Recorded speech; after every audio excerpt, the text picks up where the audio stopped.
নমস্কার বন্ধুরা, মৌসুমি হেসেল থেকে মৌসুমি। আশা করি তোমরা সবাই ভালো আছো, আমিও ভালো আছি। আজকে আমি তোমাদের ঢেলা মাছের ঝাল করে দেখাবো। দেখো, এখানে ঢেলা মাছ আছে। ঢেলা মাছগুলোকে ভালো করে ধুয়ে নুন হলুদ মাখিয়ে নিয়েছি। চলো রান্নাটা করতে করতে বাকি মশলাগুলো আমি দেখিয়ে দেবো। এটা গরম হয়ে গেছে, এবার নুন হলুদ মাখানো। দেখো, মাছ ভাজাগুলো হয়ে গেছে। এটি চব্বিশ করে আমি মাছগুলো ভেজে নিয়েছি। মাছ ভাজাগুলো তুলে নিচ্ছি। দেখো, মাছ ভাজা হয়ে গেছে। এবার এই মাছ ভাজার তেলেই আমি রান্নাটা কমপ্লিট করবো। পেঁয়াজ ফোড়ন দিয়ে দিলাম দুটো চেরা কাঁচা লঙ্কা, রেড চিলি পাউডার, হলুদের গুঁড়ো, নুন আর জিরের গুঁড়োটা দেখো ভিজে গেছে। যেহেতু আমি এখানে লঙ্কা পেঁয়াজ রসুন পেস্ট নিয়ে নিয়েছি, এই মশলাটা আমি রেডি করে নিচ্ছি একটু জল দিয়ে।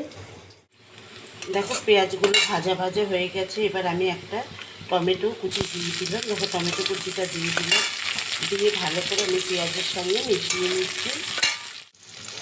দেখো, টমেটো কুচিটা দেওয়ার পরে ভালো করে আমি মিশিয়ে নিয়েছিলাম পেঁয়াজের সঙ্গে। এবার যে মশলাটা রেডি করে রেখেছি সেই মশলাটাও আমি দিয়ে দিলাম। জলের পরিমাণটা একটু বেশি হয়ে গেছে। যাই হোক, আমি ভালো করে মিশিয়ে নিচ্ছি।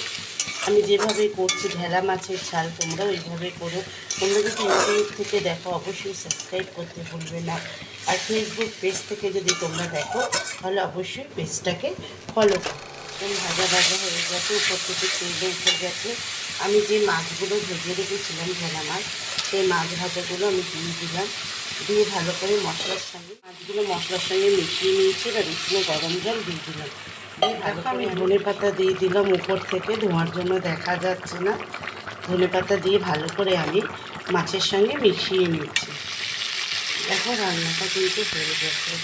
দেখেছো? এবার আমি গ্যাসটা অফ করে ঠান্ডা হলে পরিবেশন করে দেখো, আমি পরিবেশন করে নিয়েছি ঢেলা মাছের ঝালটা। আমি যেভাবে আজকে চোখ বড় মাছ বা ঢেলা মাছের ঝাল করেছি, তোমরাও এইভাবে করে কমেন্টস বক্সে কমেন্টস করতে ভুলবে না, শেয়ার করতে ভুলবে না, লাইক করতে ভুলবে না। অবশ্যই সাবস্ক্রাইব করবে ইউটিউবে আর ফেসবুক পেজটাকে অবশ্যই ফলো করবে। আজকের মতন আসি, নমস্কার।